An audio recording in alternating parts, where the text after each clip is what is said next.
Thank you all for coming today. And wasn't quite sure who would show up to this, so I have a mixture of things to talk about the impact of climate change and the significance of Fort Mose. For those of you who aren't familiar with the site, I'll give you a little bit of the history of the site and help you understand our thinking process on this. So recently for the SHA sessions, I wrote a climate story. For those of you who have not seen Marcy's talk, it's on the Nahar webpage, so you can learn about that. But essentially, we had to come up with a climate story for our site, and what I came up with was this: that Fort Mose is the site of the first legally sanctioned free Black community in what is now the United States and the National Historic Landmark. It's a popular site on the National Underground Railroad to Freedom, the Gullah Geechee Cultural Heritage Corridor, and the Florida African American History Trail. But the site has been heavily impacted by human activity and climate change. Therefore, we must mitigate these impacts through excavation of intact remains before it is completely underwater. So that's a very long sentence, but it includes a lot of the elements that some of our collaborators use. So before I say anything else, I would just want to highlight that this is very much a collaborative project.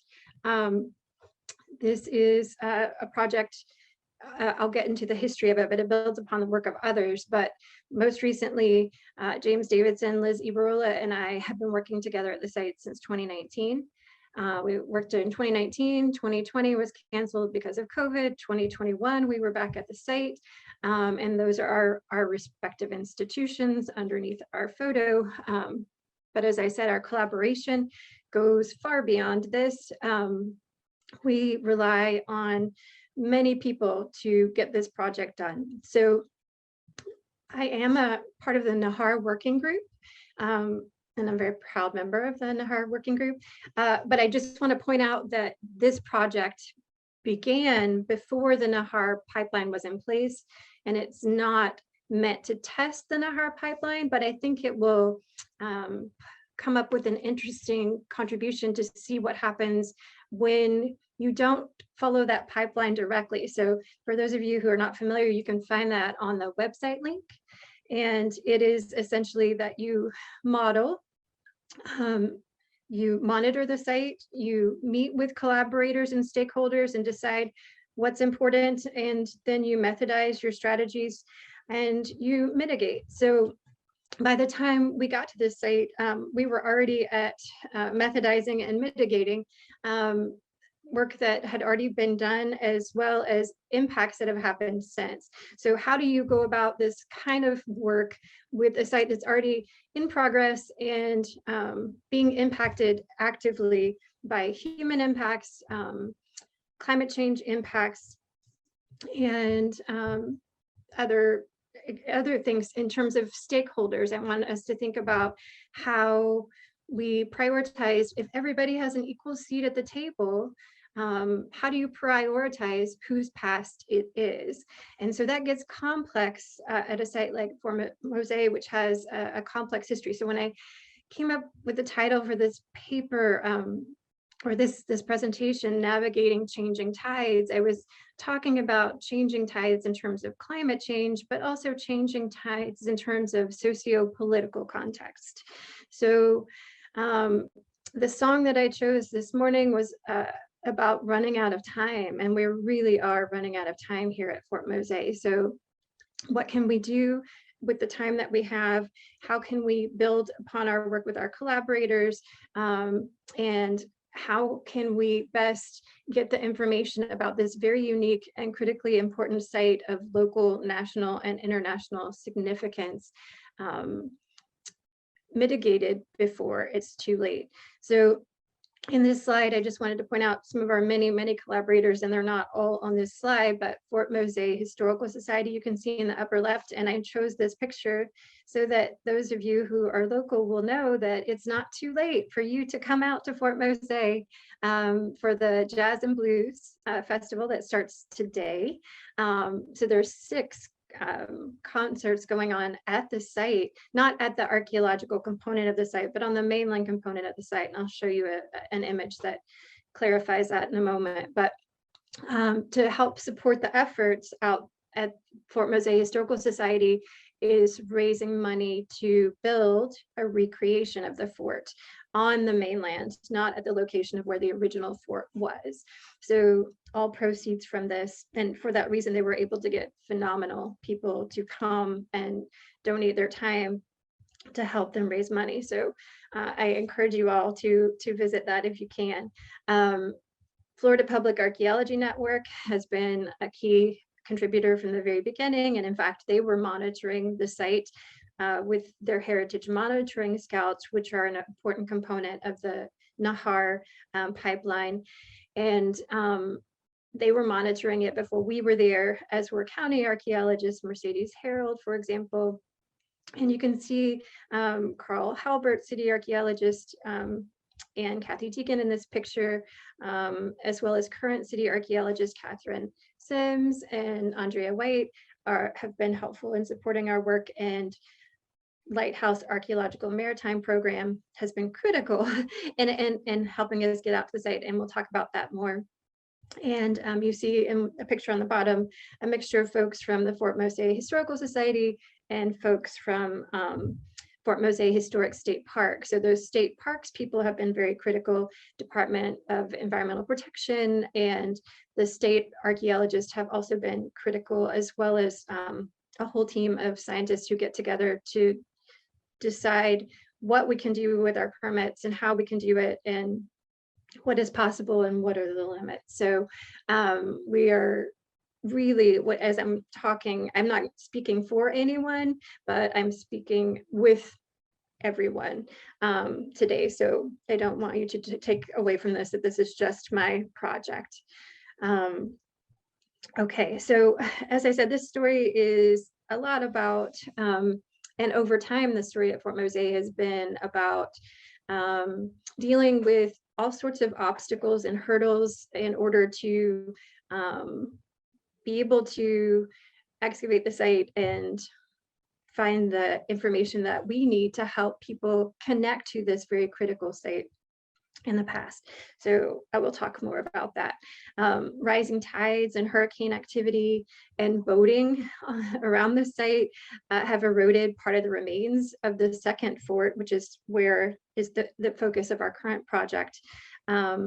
And scientists estimate that the current landform that exists will be underwater by 2100, if not sooner. So this is why we feel such an urgency to get out there and get the work done.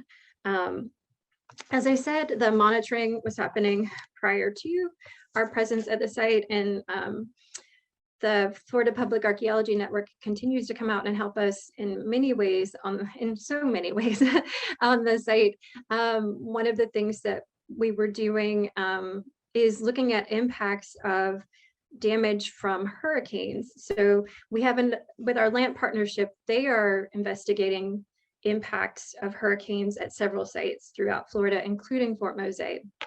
So one critical element we've been able to add through our project and our partnership with them is looking at submerged sites. What you see here, though, is an impact from one of the major storms or hurricanes that happened on the island. This is an image of some creamware that's bound up in tree roots, and a little bit further down in that photo that's been cropped, there's some St. John's pottery. So telling us about the history at the site. I'll just keep going.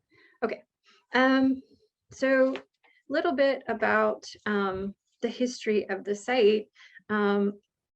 Within the state of Florida, and in particular the town of St. Augustine, there are, as you are probably aware, an incredible number of historic sites that are critically important as representations of the earliest colonial experiences in the Western Hemisphere, to which I would pose the question, 1619 question mark, but historical archaeology has been conducted in the state since the 1940s, and the sites associated with African experience have been explored archaeologically since the early 1960s.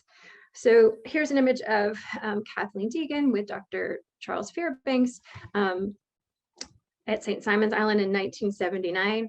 Charles Fairbanks and then later Kathy Deegan also were involved in shovel testing out at the site in the 70s. So the St. Augustine Historical Society owned this property at one point.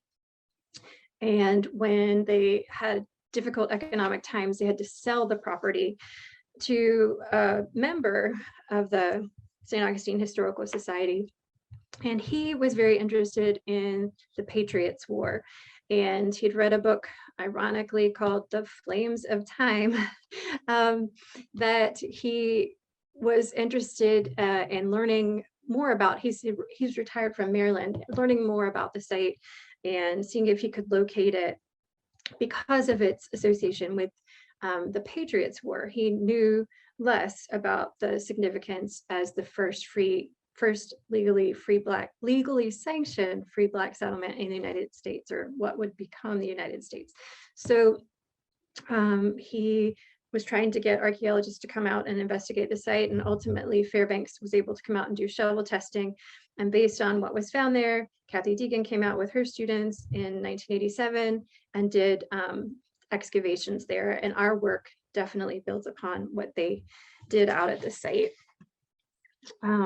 So at the original Fort Mose, which was we call Fort Mose 1, it was built in 1738 and was abandoned in 1740. It was located where you can see this red circle here. There were about 38 men in residence with their families, and these folks were a mixture of Africans from varying groups, and African Americans, African West Indians, and free and some enslaved folks who lived in St. Augustine at the time, and indigenous people. Some men were married to indigenous women who were Timucuan and Yamasee. So we know a lot about the people and the international significance of this site because of the work of Jane Landers and Kathy Deegan. And Jane Landers did the history of the site and is still working on history associated with the site. So again, this is not just local history, it's national and international history. So the original fort was attacked in 1740 during the War of Jenkins' Ear, and the British held the fort. The Spanish attack drove them out, and the folks who lived and worked at Fort Mose as the first line of defense against the British, this is how they got their freedom, at that point moved into St. Augustine, and we're living in St. Augustine, but moved back out to the site when it was rebuilt. The fort was rebuilt in 1752, and that fort was occupied until the end of the Spanish period, 1763, the first Spanish period. So it's a short window of time that we're looking at, but of course, when we're doing archaeology, we are looking at the earlier periods as well, earlier and later periods, but I will focus mostly on Fort Mose II period today. So as I said before, I would show you an image that shows you where the location of that is and what I mean about the mainland location. So the location of the second fort is on an island, and what is now an island that you see here. And the line you see running to the west, or downward, it looks south to you, but to the west is the trail that Kathy Deegan actually took out with her students when she went out in 1987, and it's one that the state parks folks continue to use at the site.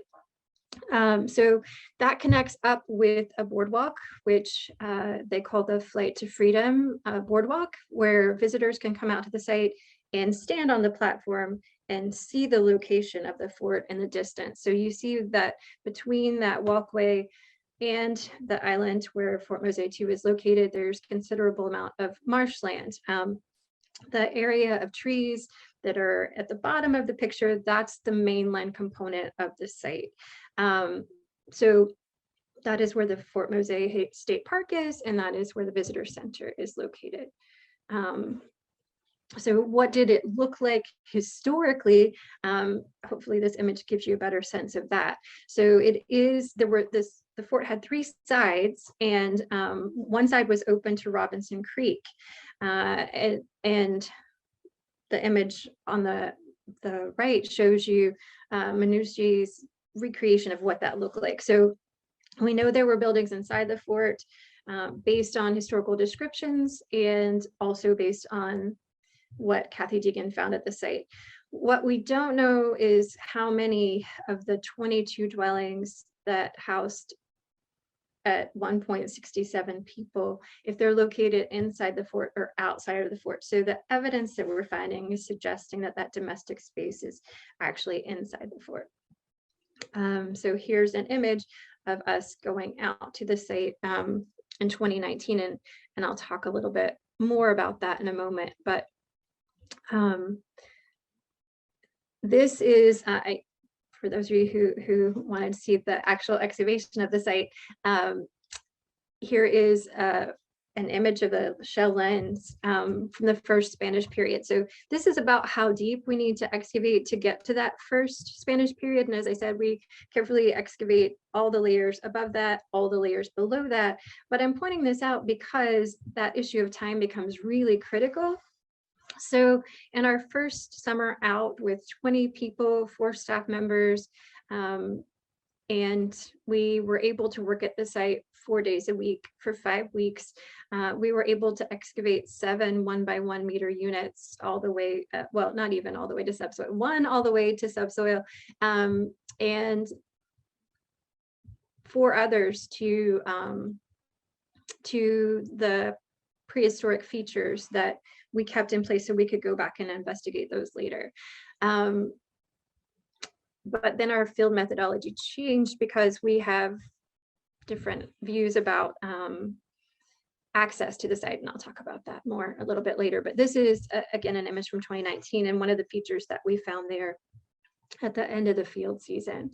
And it goes right through that first Spanish period, and we think it was part of the renovations that happened when the Spanish came back in the second Spanish period. So here's an overview map of the site, so you can get a sense of what our original plan looked like in 2019, our research design.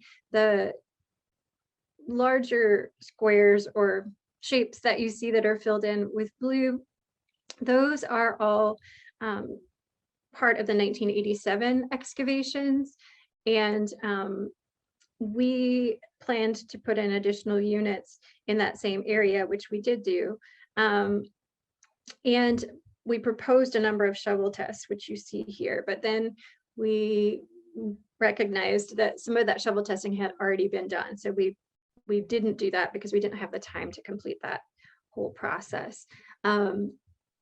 Something about a little bit more about the more recent history at Fort Mose. This is one of the units that we put in along the side of the fort that was open to Robinson Creek, and we wanted to actually investigate whether or not there was a monument supposedly placed on the island. And when you come up to the island and get off a boat, this just seems the most natural place for that to be. So we put in a unit there, and what we found was a lot of disturbance related to, in this case, the central picture 1970s campfires where people were literally exploding bottles and shooting the bottles up and burning them. And we know that this was an area that people have used over time to camp. On the left, you see an image of the man who purchased the island in 1968 from the Historical Society, and who the state ultimately bought it from.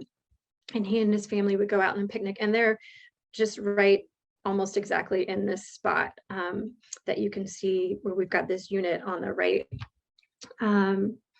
And then even more recently, the text that you see scrawled on the bottom of that slide is when we went out to check on the site in 2020, we found there was a Rubbermaid Tupperware there, and it had a sign on it that said that you can use what you find here, but please leave it for people who come in the future.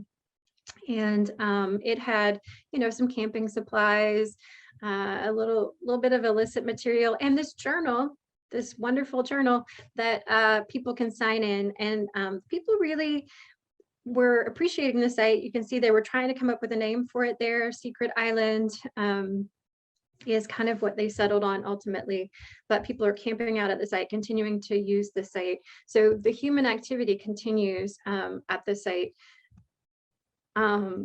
Historically, though, I just wanted to give you a few images of some of the things we're finding. If you don't know much about Fort Mose, we're interested in what lives were like for the people who lived at the site.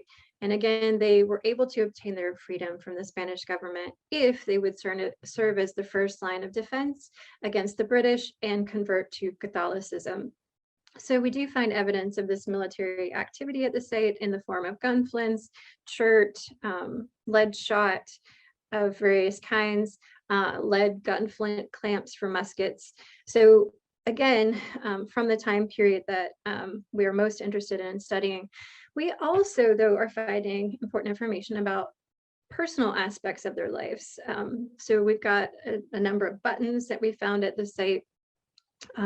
Brass shoe buckle, this one's very similar to one that Kathy Deegan found at the site. Clothing hooks and eyes for clothing fasteners, which are usually used on women's clothing.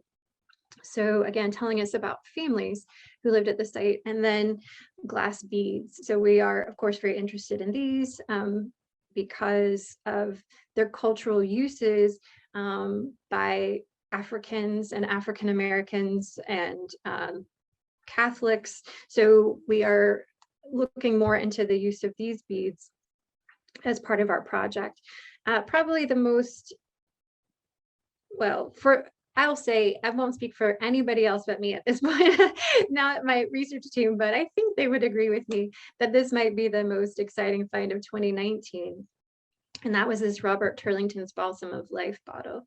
So this is Turlington's was the first patent medicine bottle. So people would patent bottles rather than the medicine inside of them because they didn't want anyone to know what the ingredients were inside them. So they would have distinctive shapes.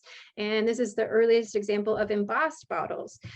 This particular one is even more unique because, as you can see in the spelling of balsam, it has an O. So they did that for the American, which was not quite America at that point, market. So that gives us a really interesting clue into time frame, which is 1754, which is in that short 11-year window that we're interested in. And we know that one of the reasons why the folks who were living and working at Mosey as soldiers and their families didn't want to go back out to the site after the first fort was destroyed is because they suffered from poor health out there. So we're really interested in looking more at what their health practices were and what this tells us about the materiality of freedom in under circumscribed situation.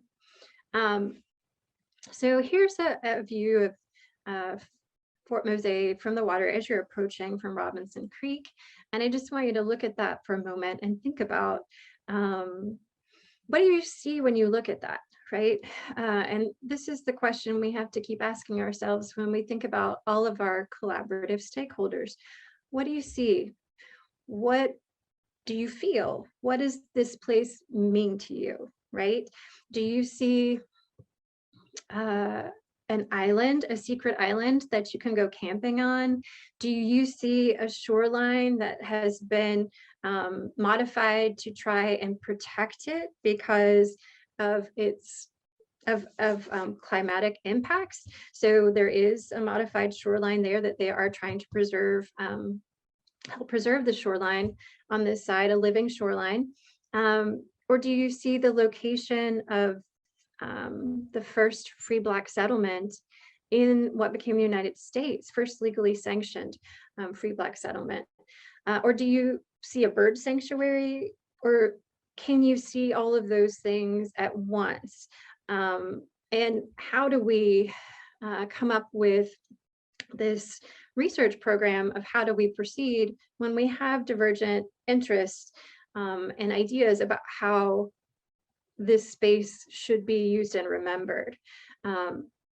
So to that end, when we proposed the project in 2019, one of the logistical hurdles to getting our permit was access to the site. So it was preferred that we get access to the site by boat. So we did some research on how much that would cost. And for us to be able to get out to the site by boat every day, just to pay for the boat and the captain, that we would need, because none of us are licensed captains, it would cost $30,000 for the field season. And in addition to that, we would need somewhere to dock the boat and store the boat. So it was ultimately agreed between ourselves and the state park archaeologist and all of the scientists involved in that process, that we could walk out to the site that year with the goal of getting boat access in the future. So here you can see in the bottom our trail. That building that you see there is the visitor center. So we would walk through the woods so that we didn't attract attention from anyone. And the idea was that we would have minimal impact to the environment, but also minimal visibility, so that we wouldn't attract looters to the site, which is certainly important. So we walked, that walk is about a half a mile. So we walked close to the northern island, which is on the left, and through the marsh, and made our way to the second fort. But notice that this picture is labeled and it says that it's dredged, right? So we'll get to that in a minute. This was historically dredged. So if you remember back to the minutiae drawing I showed you, that area was agricultural fields when the fort was there. And it's now marshland as a result of dredging at the site. The images at the top are us walking out along that route to the North Island, and then the middle one is coming up towards the South Island where the second fort is, and then that last picture is facing the island where the fort is. Okay, so again, when I talk about navigating climates, I'm also talking about navigating social justice and racial climates, and thinking through what makes a site significant and how do we go about mitigating that when we make that determination. So I just want to help build the case that this is a very important site locally as well. So when I first came to campus, Flagler College is where I work.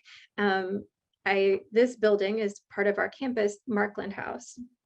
So I was told by the historian who was giving me a tour that this was a great house for an orange plantation, which wasn't exactly true. So it was a house. It was an antebellum house, and it was built in 1839, and it was built where there were orange groves, and those orange groves were extant from some orange plantations that were near that area, but not in this area. So I thought this could be an interesting place to do campus community-based archaeology, which I was very excited about. So I did some more research about that, and you see the Markland House in this 1885 map of St. Augustine. And that map shows you that, that map shows you Markland House, and then you see labeled at the bottom Maria Sanchez Creek. And that's important to note because the family that lived at Markland House, the Andersons, Anderson Jr. was a friend of Henry Flagler, and he convinced Henry Flagler to buy the land next to his house to build the Ponce de Leon Hotel that is now Flagler College. So Flagler was a railroad magnate, an industrialist, and a developer. So he did that. And in order to develop that land, he needed to fill in part of Maria Sanchez Creek. And he initially tried to buy the land across the street as well, which is an important piece of land that I'll get to in just a minute. But he wasn't able to do that, but he filled in the northern part of Maria Sanchez Creek and developed it. Okay. And so in 1968, the same year that the member of the St. Augustine Historical Society buys the land that Fort Mose is on from the Historical Society, Flagler College is created at this Ponce de Leon Hotel. And this is an image of the hotel looking from across the street. So the orange, this is an area of the land that Flagler tried to also buy, but wasn't able to get, along the Maria Sanchez Creek. And that area is what is known now as Lincolnville. So there were former orange plantations on this, first commercial orange plantations in the country. Yalaha and Esperanza, and Yalaha is currently being investigated by our city archaeologists because they're doing some development work over there. But after emancipation in 1866, freedmen Peter Sanks, Matilda Pappy, Harriet Weedman, Miles Hancock, Israel McKenzie, Aaron DuPont, and Tom Solana leased the land for $1 a year. And they called the community that they built Little Africa, or Africa. And then by 1878, it was known as Lincolnville. So this is an historically African-American community that has grown up since that time. When Flagler bought the property across the street, that limited, here you can see Lincolnville here, and it's across that major road that runs in this image, what looks like north and south, is where Flagler College is located, or the Ponce de Leon Hotel. And you can see the Castillo de San Marcos and the bottom there, and follow that line up to the north, and that leads out to where Fort Mose is 2 miles north. So again, this piece of property is the land that he developed, but notice it was a creek and it was very marshy. So in order to make that stable for development, he dredged the land that is at Fort Mose, that was historically Fort Mose. And you can see this is a 1943 aerial map of Fort Mose, and that dredging took that soil and filled in Cordova Street, which you can see in this picture of the hotel. Cordova Street is the street that you see beside it. So the artifacts from what was part of Fort Mose are in fact underneath and adjacent to Flagler College as a result of this dredging practice. And that dredging practice exacerbated erosion of the site in really important ways. And I wanted to also recognize the significance of community-based research at Fort Mose from the very beginning. This is community-based participatory research is becoming the norm now, but there are pioneers in this field, and Kathy Deegan is certainly an important one of those. And here's a picture of her with Bill Clark and others. So she worked with local politicians in the Black Caucus to demonstrate that this site was here. Fort Mose was actually located here in this particular location. And then they lobbied for funds to ultimately buy it and turn it into a state park. So it becomes a state park because the site is located on it. So I think it's critically important to know that piece of information, right? And all of this is happening in a time of a lot of political turmoil. For those of you who don't know, St. Augustine was a critical location during the civil rights movement. And there was a lot of hostility and a difficult climate here in this time frame when the Ponce de Leon Hotel is becoming Flagler College, blocks away. Martin Luther King is marching down the streets. And it's an important part of our local history. And Kathy Deegan and Jane Landers and their students were working on this, even though they were being vilified in the local press for doing so. So again, we came in with the hopes of continuing the work that they were able to start at the site in a time frame where we have a different social climate to work in. I didn't say better, I said different. It's a different social climate.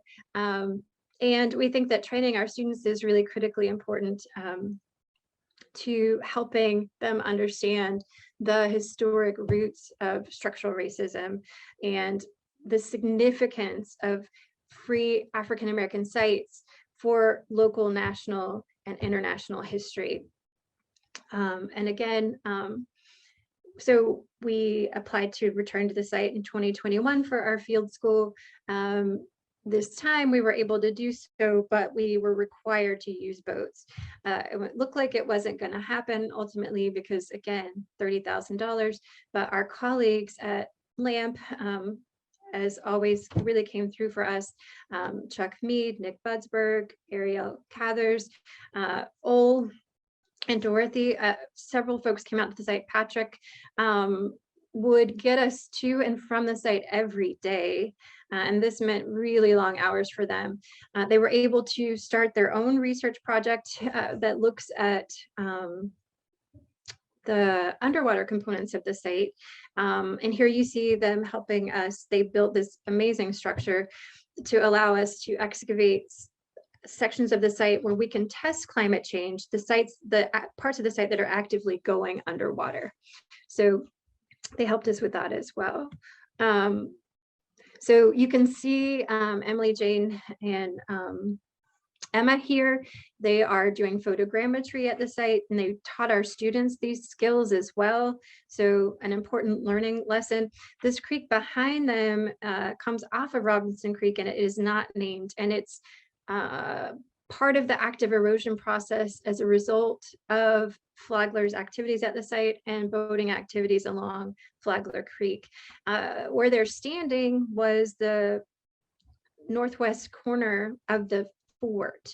And so it is severely eroded away. So one of the things that we're doing with our mitigation is documenting that impact and trying to learn what we can about how the site has been impacted by climate change and human activity over time. So we have a really great team of students, in addition to all of our other collaborators. They are just have been phenomenal, and we couldn't do this without them. And they cheerfully go out and do this work every day. And they are becoming very invested in the local history here. And here you see, and as I said, Fort Mose is a critical component of St. Augustine history. These are two of our students that were at protests in 2020, Black Lives Matter protests, standing on Cordova Street, which is land filled in from Fort Mose. So again, when you look at that picture on the lower left, we see an island. I think the alt text for this is land surrounded by water. And so that's literally what it is. But do you also see an archaeology site that can tell us about the first free Black community in the United States? Do you see a bird sanctuary? Do you see this health representative, the materiality of health, and this balsam or elixir of life? And to me, those are important touchstones for connecting people to this history, this very unique history that exists at this location. So we will see what happens in the coming years. We documented how much time it took us by boat to get out to the site and how much field time we lost. And that's why I was pointing out that shell ends that we excavated. So